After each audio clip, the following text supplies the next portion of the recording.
This is Remote Ruby. Have you any remote idea to the meaning of the word? I don't even know how to start this. We made it. We made it to Amsterdam. We did make it to Amsterdam. Yeah. Andrew, barely, but all right. Well, we are here in Amsterdam at Rails World. We have Adam Wathan with us, creator of Tailwind CSS, and want to just catch up and talk about front-end programming in our favorite programming framework, Ruby on Rails. So thanks for sitting down with us. Yeah, thanks for having me, guys. This is exciting to be able to do this in person in this cool Dutch booth. Box, the hot box. The hot box. Yeah, Chris literally. is sweating. Sweating. I came up, I recorded a podcast in here earlier, and I walked up to Jason. I was like, Jason, I need to warn you. It's going to be hot. Yeah. Well, we only got a sweaty hour together. In 45 minutes, when people walk by and there's 4 men shirtless, it's just Rails World. Well, Adam, is this your first Ruby or Rails related conference you've been to? Yeah, first ever. What's the vibe for you so far? So far, it's good, man. This is like a really well-produced event. I'm really surprised, actually, by like how crazy it is. Some of that, I think, is like some additional perspective after running our own event in the summer. And just realizing how hard it is even to get like a piece of fabric with a logo on it made. And then you come here and there's just like all this custom signage, like that crazy big like Rails custom fabricated letters that they had out front, and that like really thoughtful history of Ruby and Rails thing where they had people like being able to sign their name and stuff like that. Just lots of like really impressive details put into everything that like once you've done your own thing, man, you realize like how much time and effort goes into making every single one of those things happen. So it's a really awesome conference so far. Yeah, I think it's one of the most exciting conferences I've been to in a while. Yeah, for sure. Tailwind, was it Tailwind Connect? Was that the name? Yeah, that's what we called it. Yep. Yeah, it was great. It started as like we were doing a team retreat, and we did the team retreat in my hometown because I was going to be having a kid within 6 weeks of that. So I kind of just couldn't travel because you never know, like babies show up whenever, or there could be complications or whatever. But we wanted to do another team retreat. So we figured, okay, everyone just fly to Adam, and that way he doesn't have to leave. And we just thought, well, why don't we have a little Tailwind meetup while everyone's in town? That'd be kind of fun. And then the little Tailwind meetup turned into, let's book this venue that people book for like weddings and create a big website and just spend $85,000 on AV stuff. And next thing you know, we had 220 people there flying in from like Germany and all over the place, just an hour and a half keynote and 2 hours of networking. And it was fun. It was the first time we've ever had like any in-person Tailwind anything. There's never been like a Tailwind reason to be in one place. Obviously, you go to Laracon or something, you can meet a lot of other people that use Tailwind, or here, there's lots of people who use Tailwind. It was the first like, Tailwind branded event. So it was the first time I ever got to be in a room with people who are all just there because they like Tailwind, which was like a really cool feeling. So it was really fun to do, and yeah, shared some stuff we've been kind of cooking up, and got to meet a lot of people and talk to a lot of people about stuff they're building. And yeah, just like a really good time, and really good for the team too, to just be able to take in like, man, like there's people who really use this thing and really love it. So do you think you'll do another one? I'd like to, but I don't know when. I don't think it'd necessarily be like an annual thing. I like thinking of it as just like sometimes they pop up and happen type of thing. And we did like Tailwind meetup yesterday just while we were in town here, and that was very much the opposite. It was just like I just posted on Twitter and said, well, I want to host a Tailwind meetup, and we had a handful of people say, yeah, we can help out. And one company in particular, the dude who replied, who worked there, just like nailed it. He like replied with like pictures of a meetup that they'd done the month before, and just like inspired so much confidence in like their ability to host it, and totally took care of everything. And I just like showed up, and there was pizza, and they had all the chairs ready, and all the AV stuff going, and it just was so smooth. It was amazing. They did like an amazing job. This company, Catawiki of Amsterdam, that hosted it for us. So we had like 100 people show up to that, and it was like waitlisted within 30 minutes of opening the event. I did a dry run of my Rails World talk, and we also had Martin, who's a former core contributor to Bootstrap, to give a talk. Oh, cool. Oh, that's neat. Yeah, so it was fun. Yeah. Cool. It's really cool. How are you feeling about your talk, which is, at the time of this recording, tomorrow? It's like 24 hours away. Yeah, pretty good. I think I gave like a dry run of it yesterday, and which was good to sort of figure out what parts were good and what parts weren't. So I have a little bit of surgery to do on it still Sure. to get it ready for tomorrow, but I have a good vision for it, I think, at this point. So yeah, it should be kind of good. Cool. Well, I'll speak for the collective we here. I think we're all excited for it. We talk a lot on the podcast about just like different ways we use Tailwind and a lot of ways we try to figure out how to use it with Rails. And so, yeah, we're excited to be guided in how to do that. Cool. Hopefully it lives up to the promise. It's tricky because for me, giving a Tailwind talk is, imagine David had to give a Rails talk. Like, what the hell would he talk about? You know what I mean? And it's hard to know what's interesting and what's not because you know every single nook and cranny of the whole thing. What do people know? What do people not know? Yeah. What level of familiarity can you like expect from people? Yeah, I think it should be good. I'm going to do a bit of a quick whirlwind sort of, never used it before. Let's build something quick so you kind of get it. And then here's like a handful of tips and tricks that will make your experience better using it as a Rails developer who's sticking to the vanilla Rails way of doing things. So if you're not using React, you're not using any of this other stuff, like where are the cool kind of corners of Tailwind that maybe aren't advertised on the homepage that you're going to benefit from learning and being able to take advantage of. So it should be fun. It's cool. Kind of in that realm, I know that internally, I think y'all did some work and you have Laravel running with Inertia. Is that correct? Yeah, that's right. How was that experience? Because Inertia, it works with Rails as well. And so for those listening who might be curious about that, how did that go? So tailwindui.com, the website where we host all of like the templates that we sell and the components that you can like browse and copy and paste and stuff. That's a big Laravel app. And when we first built it, it was built with like Laravel and like Blade, which is like the Laravel equivalent of an ERB template. And we had some JavaScript sprinkles, with Alpine.js. As we were like adding some more functionality to the site, we started finding that we were having to like reinvent things, that we had easier ways of doing. So we had this headless UI library that we built for like React and Vue to support Tailwind UI that makes it easy to do drop downs and modals and all that sort of stuff. And the second we had to add like a drop down to the Tailwind UI site, we're doing it with Alpine. It's like, oh my God, like why am I like implementing all this crazy accessibility stuff from scratch again when we literally maintain a library that makes this easy if we just use like React or Vue? And Jonathan works on our team and he's the creator of Inertia, and just kind of felt like we're redesigning the site anyways. Let's just rebuild the front end with Inertia. So for anyone who's not familiar, I struggle to sort of explain what Inertia is.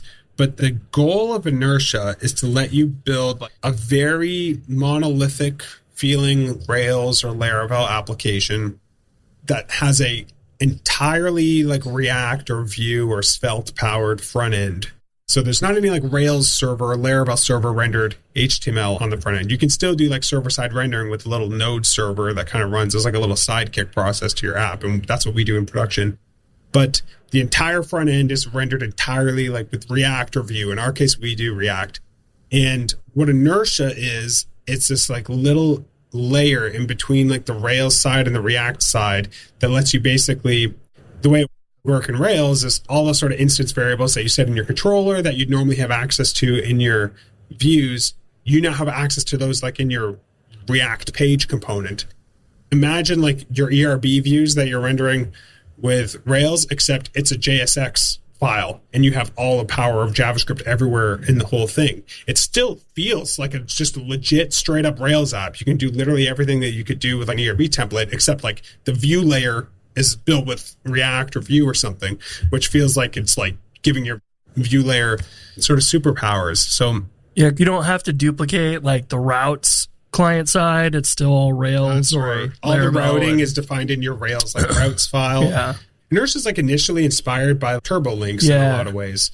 So instead of using like an A tag for links, you use like an inertia link component, which is every React framework has like their own link component for handling their navigation. But that hooks into the Inertia core, which makes a request to the Rails server to basically get like, what are the instance variables for the next page? And it'll do like the navigation for you, load that all up. But ultimately, it doesn't feel at all like the sort of horrible React Rails experience I think a lot of people paint a picture of in their head, where it's, okay, I've got the React front end repo, I've got the Rails API repo, and I'm like making them talk to each other, and I'm using JWTs or to do everything. It feels like a monolithic app, but with all the ability to just use pure React on the front end. So anyways, yeah, we rebuilt TailwindUI.com using Inertia and React just because we wanted to be able to use the up and down arrows on a drop down when you click like your avatar in the top corner of the page. And we wanted to be able to use headless UI for that instead of building it from scratch. So we converted the whole thing over to that. And that's just like been really awesome, actually. It'd be really cool to see it get more adoption in the Rails community, because I do think it's a good way to get a lot of the benefits that you get from a framework like React without all of the sort of negatives that I think like people associate with it in the Rails community. I know Chris Toomey, who used to work at Thoughtbot, that did lots of educational stuff there. He got really into Inertia when it sort of came out and was like doing a lot of stuff with that and Rails, but I haven't really seen many other people talk about using it with Rails at all. Yeah, it hasn't really. I talked to Jonathan, I think originally around when he was working on Inertia, because he, if I remember right, he used my like Vue TurboLinks library, which was boot up Vue, tear it down when you use TurboLinks to navigate pages. And it was like, okay, this is definitely hacky, but you can use both. And then that really takes it all the way where it's like Rails still decides what gets rendered.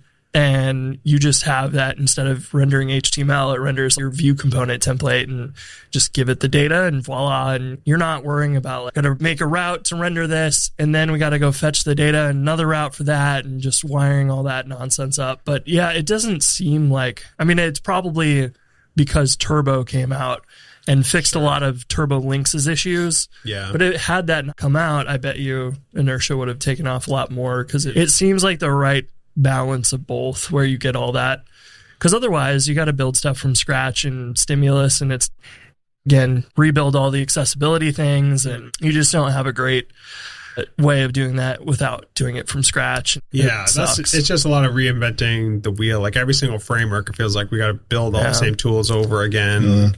Like we use React for a lot of things, not even necessarily because like we love React as much as because the ecosystem is just so mature and like just really great tools. Like Framer Motion is this incredible animation library that I don't think has an equivalent anywhere. It's so powerful and performant, and you can do like really wild stuff with it.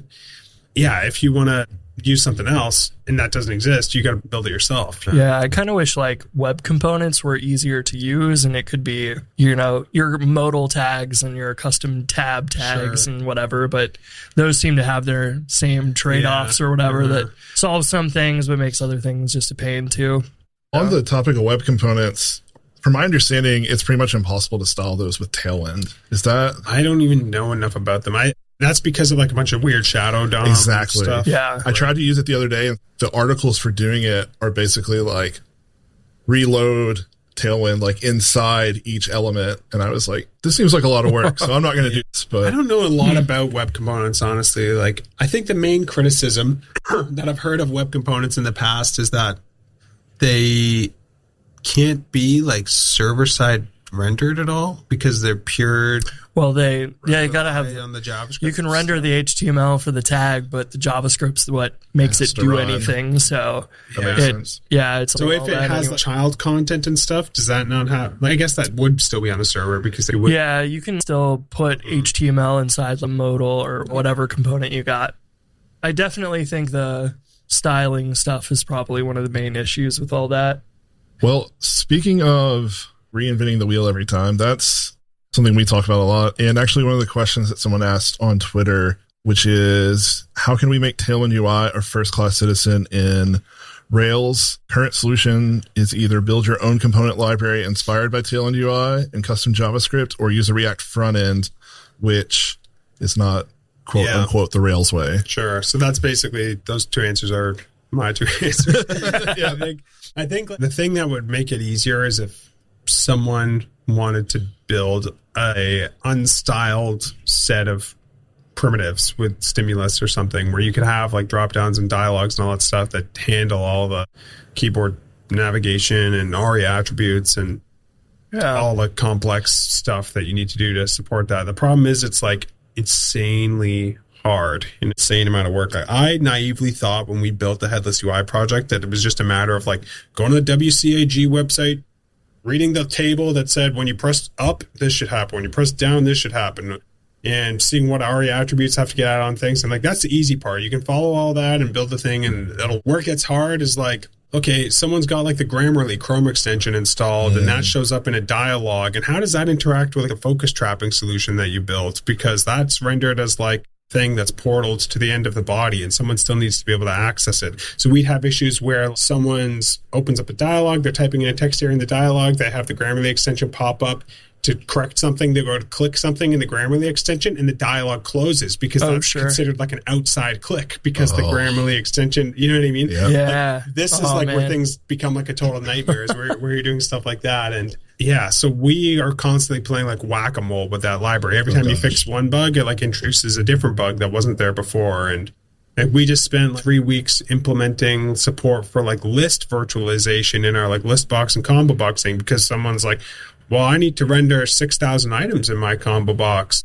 because that's what I need to do. And and it's really slow when you do that. And it's like, all right, well, I guess we'll spend $45,000 on that, which is like literally the cost of like, paying 2 people to work on that for several weeks. Yeah. So that's one of the things that I really appreciate what you do is Tailwind is free and you're making money off Tailwind UI and refactoring UI and stuff, but you're still investing all that money to polish all these things to a level that like you don't need to. You absolutely don't need to do that. In some ways but you do in a way, Bill, though. This is like the curse of selling code is that the standards for the code have to be way higher than if you're just building a product that's code under the hood. If we sell a combo box component example that you can put in your own app, the expectations for that are way higher than if you build a combo box into Podia, you know what I mean? Right. Because it only has to solve the exact problems of the people using that site, and all the accessibility stuff. You just get people just put you under a microscope in a way that they don't for like real products. We get like, so much critical stuff about little tiny details that like we already do better than like Stripe does in their UI, for exsample, and no one gives them shit, but they give us shit because we give Stripe shit. Don't worry. Yeah, we do. Yeah, we're shit.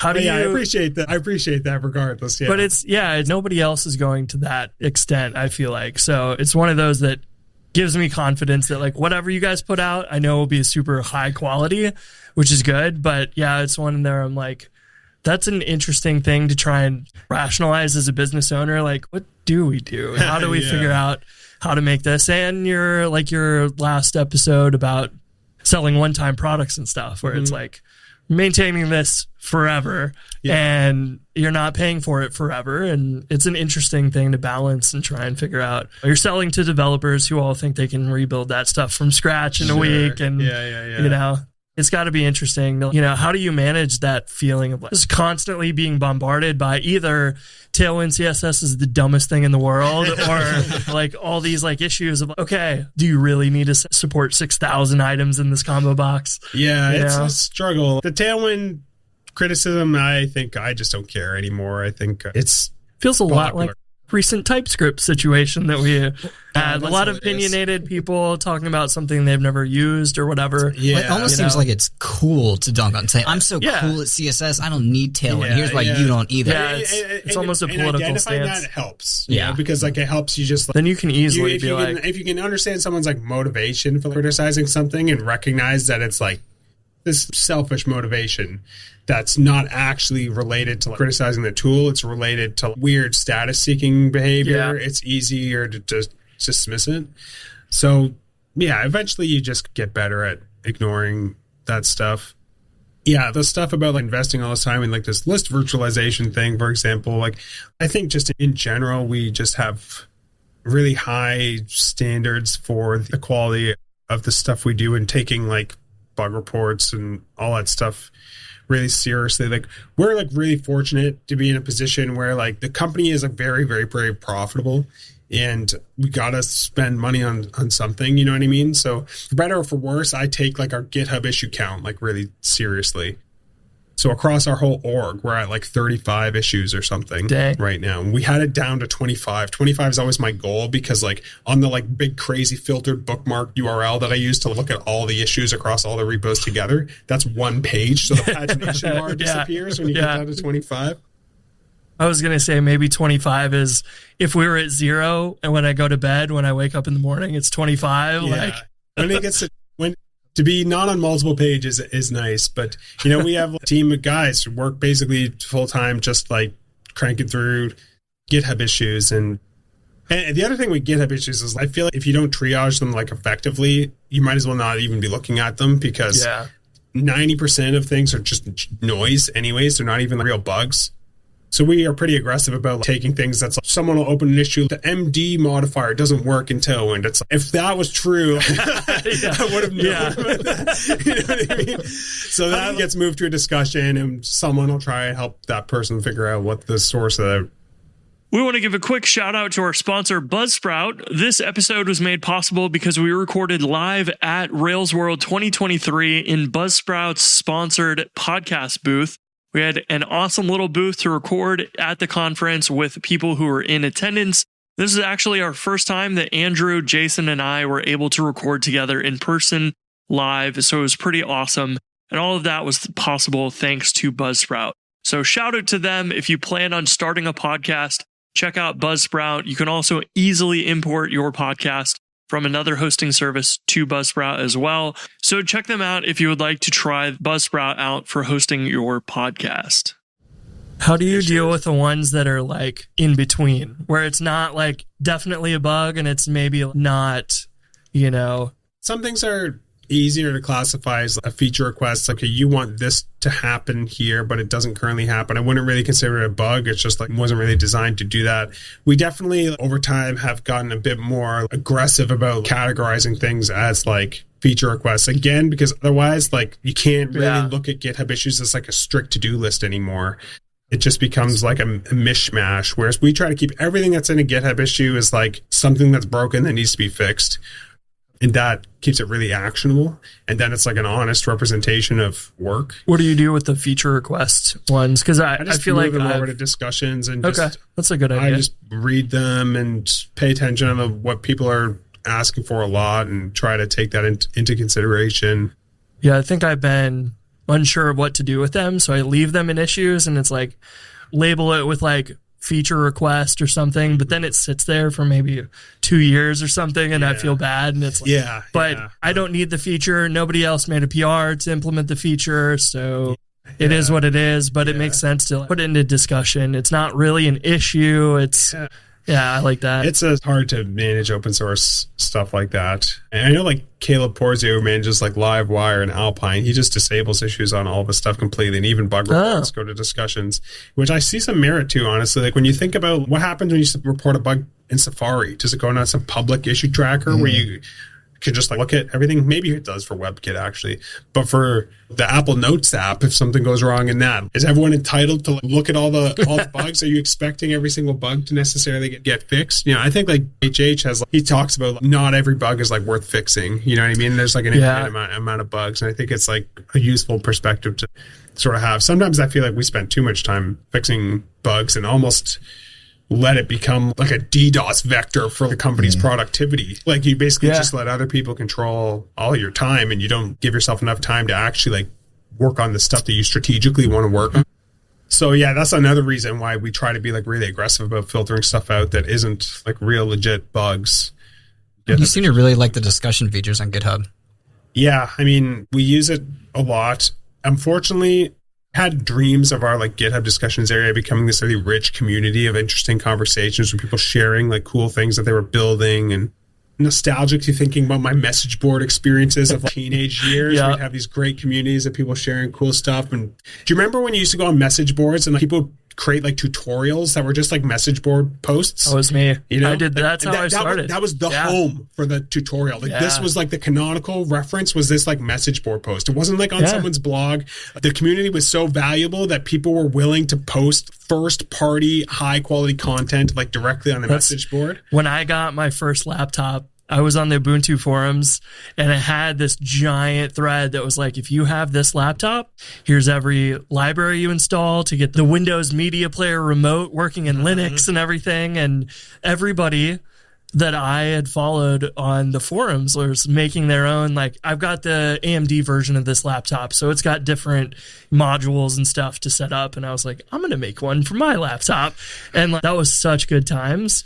And that's when eventually I was like, I should buy a domain and put the tutorials on my own site and build a little brand or whatever, but that's what I wanted GitHub discussions to be, and it's not what it is. It's mostly just like low quality help requests for things, which is still fine. But I mean, I'm so grateful that it exists because it's like a first party place to get things out of issues that we don't consider to be issues. Yeah, issues get kind of become overloaded. They become an issue. Yeah. Dude, I can rant about GitHub issues. Like I said, the worst thing about GitHub issues, they're like a DDoS vector for maintainers that I don't think is like fully appreciated. The thing I like hate about them the most is that like, there's no way to ignore one. If someone opens like an issue that is just you don't want to deal with or like you don't want to engage with, like you have no way of not engaging with it because closing it is engaging with it. Like if someone knocks on my door to sell me something I don't want to buy, I can just like not answer the door. Yeah. But like you can't. There's no delete so nobody else sees it. And right. Yeah. It's like, I wonder if that's why you see a lot of like GitHub bots. It's like, well, this has become stale, so we're going to automatically close it. I have this dream of building a bot that automatically closes every single issue and pull request that's opened immediately and putting them into a private queue that I can process. And if I see something that I actually do want to do something about, I open it myself. And then it's like a filter for everything getting into open. And like the subtle difference between that and just like looking at everything that's open and closing the things I don't want to deal with is like, I'm not like signaling to the person that I looked at it and closed it if I like don't want to do anything about it. I ignored it. Like right now there's no ignore option in GitHub, which I don't know. It feels it's like the same thing if you were expected to answer every email you received, or if someone or if someone got a notification that you deleted their email from like your inbox. You know what I mean? That's effectively like the way it works with GitHub. And sometimes I like fear, man, that people will catch on to that and recognize GitHub as this like place that they can get your attention for things that like you otherwise like don't want to be involved in. I don't really participate in a lot of stuff generally online, but like, if someone wanted to drag you into some like political conversation or something that like you just don't want to really be involved in, like, GitHub is a way for them to do that sort of thing. You know what I mean? And that frightens me. Yeah. Well, we saw that just recently in the Rails community where people were upset about the TypeScript thing. So the repo got bombarded from people opening fake issues, fake pull requests, and just being nasty. Just vandalizing it, basically. Yeah, exactly. Yeah. Well, there's another question that I would like your input on as well. It was asked, effectively, tips for implementing interactive front-end components, so mainly forms and menus without React. They said they currently use L transition. Are you familiar with that? EL transition? It's basically a stimulus. Well, it's not just stimulus, it's but just a JavaScript library implementing like transition start, transition end. Yeah, like it's like extracted the Alpine transition stuff like into interleave transitions. Yeah, right. Yeah, exactly. And they said they were using that for drop down slide overs. And the question is, what thing should I consider when rolling my own JS versus using headless UI? And I think we touched on that a little bit. It kind of gets to that discussion before, but the accessibility stuff and the keyboard navigation and all that stuff, that's like the biggest challenge. So I would reference like the WCAG ARIA guides are really comprehensive and good. And they'll kind of tell you everything that you need to be worried about if you want to make a really robust drop down, which is called a menu in ARIA land. So you need to support like up and down arrow key navigation. There's some like discretionary stuff. If you open a drop down and you go to click another link on the page, should you be able to click it immediately, or should you have to, or just clicking close the drop down and then clicking the link works? Like people have different stances on that. So details like that. God damn it. Is this something you have an opinion on? I didn't think I did. Now I do. I'm like, I had to deal with stuff like that before. It's just like you forget about it. And that's like something that I think people think they want to be able to click a link immediately. But then if you go and use like Mac OS or something, if you have like a menu open from the top, you can't click on anything else in Mac OS unless you close it. Here's another thing to consider. You open like a drop-down menu on a website. Should you be able to scroll the website while the drop-down menu is open? I think on the web, a lot of people feel like they should be able to. But then if you open a Mac OS like native select and you go to scroll doesn't work. Let's take a second to thank our sponsor, Honey Badger. The number one reason startups fail is that they run out of money. There's so many ways for startups to lose money. Downtime should not be one. Recent studies found that downtime can cost $427 per minute for small businesses and up to $9,000 per minute for medium-sized businesses. That's every single minute. That's insane. A monthly subscription with Honeybadger helps you prevent costly downtime by giving you all the monitoring you need in one easy-to-use platform so you can quickly understand what's going on and how to fix it, which helps you stay in business. That is good. Best of all, Honeybadger is free for small teams and setup takes as little as 5 minutes. Get started today at honeybadger.io. That is www.honeybadger.io. You want to go through that site and figure out what all the things you need to consider are. And this is kind of Ryan Florence, who's like a React guy. He like built Remix and like React Router. I don't know if it was a talk or a blog post or something. He talks about this thing that he calls like the curse of React, which is like, and I think this is now not really specific to React. It's specific kind of like the nature of all current front end tooling. And we made it like so easy for people to build superficially like interactive things that it's really easy to make it so when I click this button, this panel opens up and I can hover over things and click things. And that feels like a drop down, but it's like 1% complete. You've made it like so easy for people to build bad components that they don't realize are bad until someone who can't see tries to use it or something like that. Whereas back in the day when we were all using like jQuery UI, it was like the one UI framework and it had just been like battle tested into like oblivion and it handled all that stuff perfectly. But as soon as you make it easy for people to build them from scratch, all of a sudden all of them are missing like 95% of these like critical edge case important features that were built into like the shared tooling that we used to use in the day. So I think we're in like a bit of a weird period right now where we're getting tools like Stimulus and Vue and Svelte also are still kind of light in some of these abstractions. React has the most, I think, because it has sort of like the biggest community. But where we haven't like filled in those gaps yet with the primitives that people need to be able to build these things custom from scratch, but all sharing some community effort put into the complicated edge casey, keyboard navigation-y, focused wrapping, outside clicking, insane complex stuff that you need to get right for these things to actually be robust. Yeah, it's definitely something that's missing, and it's like a huge pain point for me. David talked about Hotwire, and then I went to a Hotwire talk like right after it, and that is all really exciting. But every time I Rails new, I feel like I'm reinventing the wheel, like trying to build front-end components. And then I'll go to like Tailwind UI and I'll hit the React drop down and I'll copy and paste it. And everything just works. And it makes me so mad to the point where I'm like, maybe I should just be using Inertia and just using components that you have two people putting 45 hours into one little issue. And there's like another outside the box solution too, right? Which is just like design the UI differently. Right. Thought you were going to say go back to jQuery UI. Oh, you could do that too, but instead of opening a dialog, just go to a new page. All the outside click concerns and focus trapping concerns disappear. If you play around with the actual Basecamp website a lot, there's a lot of different navigating between pages to achieve things instead of opening interactive stuff. But if you're trying to build something like linear or something where it tries to feel like all on the screen at the same time, different things popping up everywhere, it's a lot more complicated. But that's like another way to sort of just avoid the problem.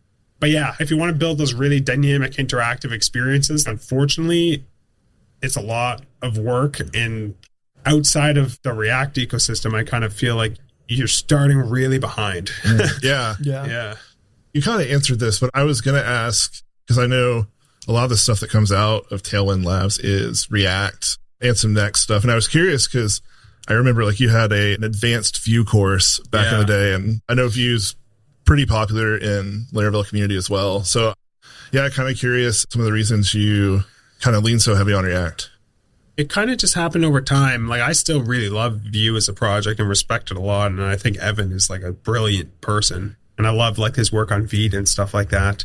I think when I got kind of converted, I guess, was when we needed to build like all these components for Tailwind UI. We wanted to add like the interactive versions. Cause like when we originally released Tailwind UI, it was like bring your own JavaScript. That was sort of like the whole story.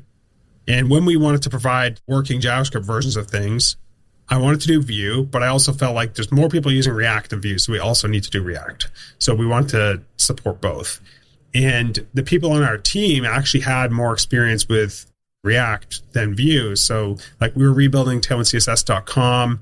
It used to be like a jigsaw site, which was like a static site I built for Laravel way back in the day. And not even Laravel really, but using Laravel's templating engine. And we built it with Next.js, not really because we liked React, but because we liked Next, because it felt like this really simple way to build those types of sites, but still have like interactive features and stuff. And there's like Nuxt in Vue, but at the time, Next felt more powerful because, and I think like it's also timing specific. I think at the time, Next had MDX support and Nuxt didn't, you know? So like we leaned on Next, which got us like more into the React world.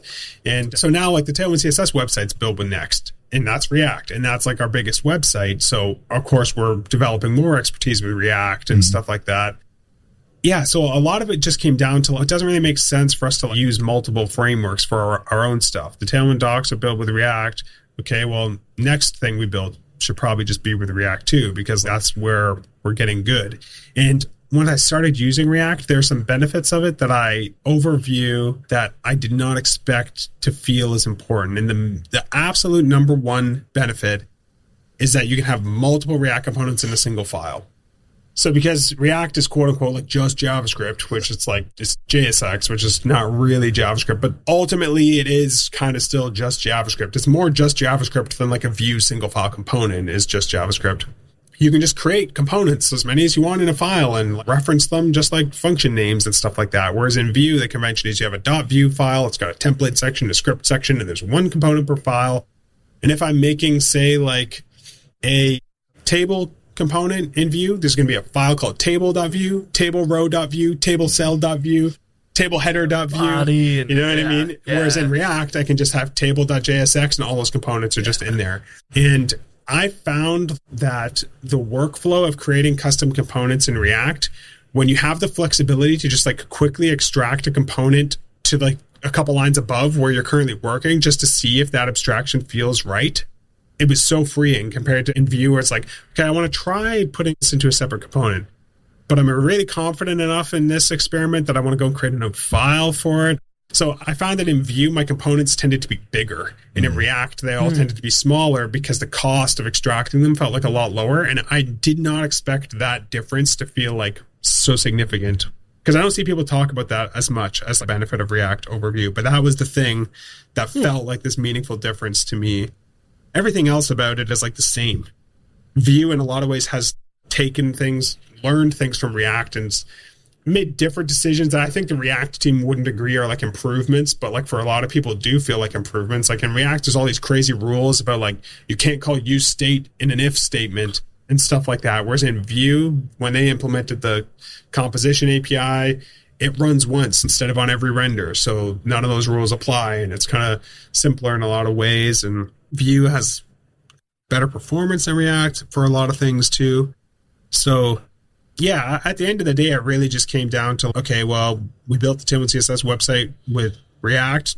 Now we're getting better at React. We're developing expertise there. And then also there's all these great libraries in React we're using, like Framer Motion and stuff like that. And it felt to me like a Vue was behind ecosystem-wise in terms of that stuff. And it also kind of felt like everything that did end up in Vue was like derivative of a library in React. And this is like no criticism of Vue, the library, or like the people maintaining Vue, but the Vue community kind of seemed to work that way, where it's like, look at this cool React library, we should port that to Vue. Oh, look at this cool React library, we should port it to Vue. That's what we do with Laravel. It never felt like the other way around, you know what I mean? So it's like, feels like if I'm going to pick an ecosystem, why don't I pick the one where everything happens here first? Yeah, so that's kind of how we ended up there. I never used React prior to React hooks either. So I think that was like another big thing. React class components felt like pretty big and nasty to me, but they like are this really lightweight, like you just make a function and it's so sexy looking. It is. It feels like it unlocks part of your brain that you didn't know was there before. Because like we have some class-based components still at Podia, and like we haven't touched them in years, and I'll go back and I'm like, God, this is a mess. Like I'm embarrassed about most code I write, but that especially is a hell of a ride. One thing I also say, somebody responded and said, can you tell him thank you? Tailwind gets a lot of love, but also a lot of hate that outshines the appreciation. I appreciate that. I think a lot of us like Laravel stands. So, or not Laravel, Tailwind stands. since 2017 when it came out. Me too. It's college. And then also someone. Yeah. Do you know what a message board is, by the way? No, I don't know Okay. what a message board. I figured from context it's like a forum. Yeah. It's warm. There you go. And then the last question from someone was they're curious how much Laravel you get to do these days because they said your Laracon talks are some of the best with the finesse emoji. Thank you. My most popular Laracon talk is a complete ripoff of a DHH keynote that was like lost on the web and never captured on YouTube that I actually screen recorded it from like a Flash-based website where it was still online and uploaded to YouTube. Yeah, I don't write much Laravel myself these days. Like I said, like our main web app that we maintain is still written in Laravel, but like actually no one at the company really writes a lot of Laravel just because the site doesn't change. Right. It just kind of is built and it works.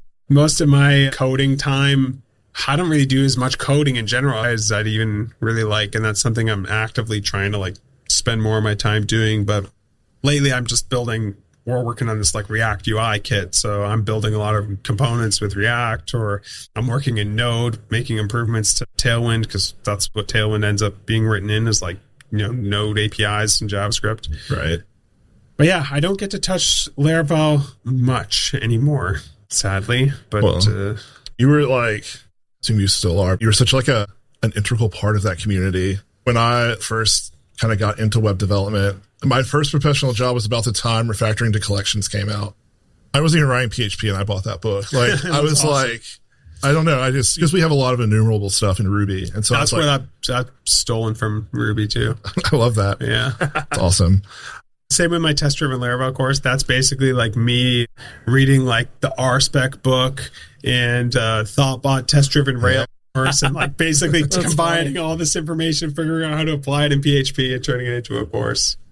I love the overlap between the two communities. I think it's cool. Yeah. I mean, honestly, that's like a reason I'm most excited to be at Rails World. Like, I've literally never written a line of Rails until 3 days ago when Chris helped me set up a Rails app for like my talk. Yeah.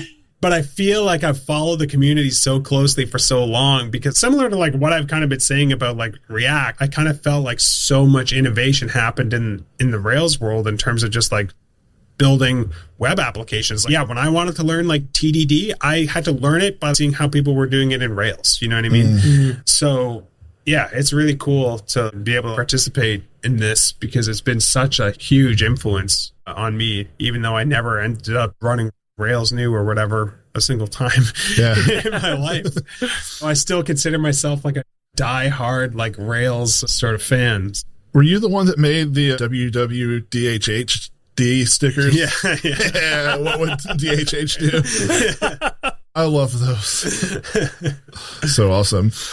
There are a lot of people, it's not like necessarily like the vocal majority, but a lot of people do use React like with Rails. Yeah. So I think more than you would. Yeah, it doesn't have to be an API app and a front end app. Like you can mix them together. Yeah, you can just like mount React to a div somewhere type of exactly. thing. Yeah. We do that at Podia. Yeah, we do that all over not all over the place, but we do that where appropriate. Yeah, so I think it's relevant. I think it's good to talk about that stuff because a lot of times the conversation is just server rendered HTML and Rails, and so it's good to have someone with your React knowledge join us. And do you guys have any Tailwind questions? Well, I want to know if there's any like CSS changes coming up. Any CSS changes coming up that you're looking forward to? There's some pretty low level things that most people won't interact with that I'm excited about because of some internal details in Tailwind. So here's a real close to the metal nerdy one, but have you guys ever looked at the output from Tailwind and noticed that on the universal selector we render 900 CSS variables? You know how like in Tailwind we let you do things like combine like a scale utility with a rotate utility with a utility, and that even though at the end of the day that all ends up targeting one property, which is like transform. So the only way that can possibly work is for the scale utility, it doesn't actually set the transform property. It sets a CSS variable to a certain value, and then the transform property reads from that variable. So if you look at what happens in Tailwind when you use one of those transform utilities, you'll see like transform : space, and then like var -- scale x, var -- scale y, var -- rotate, var -- whatever. Yeah. And those are these conceptual sort of slots in the sort of transform property that those utilities like fill in with values. But the only way for that to work is if like on every single element, we reset those variables back to like blank, so that when you nest an element inside a rotated element, it doesn't get double rotated because it's inheriting the rotate value from like the parent. Right? It's really weird stuff. Yeah, the way that we have to do that is by like on the star selector, the universal selector, we have to basically, so every single element on the page has like literally probably like 40 CSS variables on it that are set to basically like default values. So for the rotate, it might be 0, scale, it might be 0. But for then other weird things, we do the same thing for, what is it called? Like the font variant numeric properly. Set like tabular nums and all that stuff. There's like multiple slots there that you can compose too, where maybe you want to say it's fractional or whatever, like stacked fractions and tabular nums at the same time, and Tailwind gives you like utilities for that. But those ones, there's no 0 value. The only value is like blank. So you see a lot of variables that are like dash tabular nums colon, then just space semicolon, which a lot of people like open issues on Tailwind saying like, Tailwind's generating invalid CSS. And I'm like, read the spec. It's not invalid. It's important. And you wish you could just close it without having to respond. Yeah. So anyways, that stuff that we have to do unfortunately causes some performance issues in Safari on sites that have 6,000 or more DOM nodes, which includes TailwindCSS.com, sadly. So we did this like weird optimization in Tailwind where we figured out a way where instead of setting those variables on every single element using the star selector, Tailwind like only sets them on the elements where you've used it on, which is not too hard when you're just thinking about the utilities that are affected. But when someone starts using apply, all of a sudden it's like you did apply X10.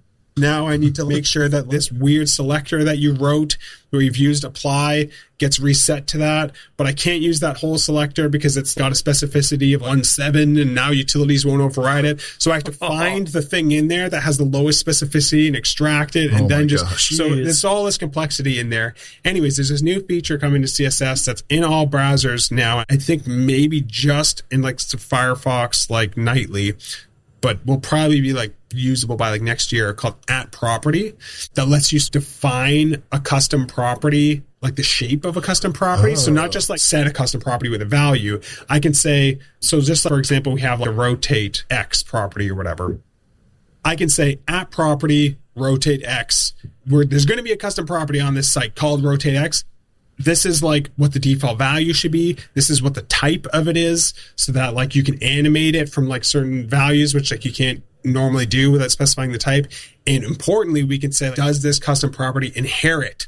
So if you have it set on a parent, should it be inherited to the child elements? Because there are properties in CSS that don't inherit and some do. So when you're defining a custom property, you need the ability to do that. So by using this property thing soon, we'll be able to say, here's all those insane reset variables that Tailwind uses for all this stuff. We're just going to define those in pre-flight, and we can say inherits false. And now all that asterisk, crazy logic, extracting low specificity selectors from things, delete. The browser will just handle it all for us. So that's an obscure CSS feature that most regular end users are probably like never going to think about or touch. That's going to be life changing for us. So I'm excited to use that one, for instance. Are there ever any instances of like Tailwind specifically like pushing any CSS features forward in browsers?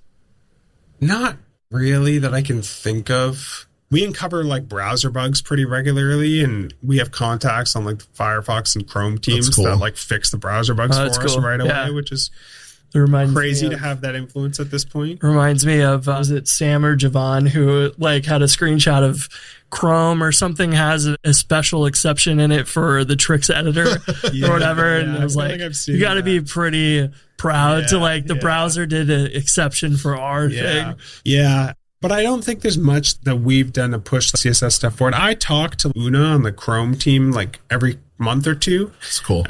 She's like a developer relations person there that relays like any feedback we have to them, and she keeps me in the loop with all like the new CSS stuff and helps me like find ways that we can use it in Tailwind, which is really helpful. But yeah, on the CSS like working group side of things, like we don't really have a lot of influence there. I think most of the people who are excited about that stuff just hate Tailwind so much that it wouldn't really want to talk to us about it. But yeah, there's lots of new cool CSS stuff coming. Like CSS nesting is like, it's exciting for us for some internal reasons because it lets us re-implement a lot of the way things work in Tailwind with nesting, which will simplify a lot of things. I don't think I'm ever going to want to write nested CSS in like a CSS file.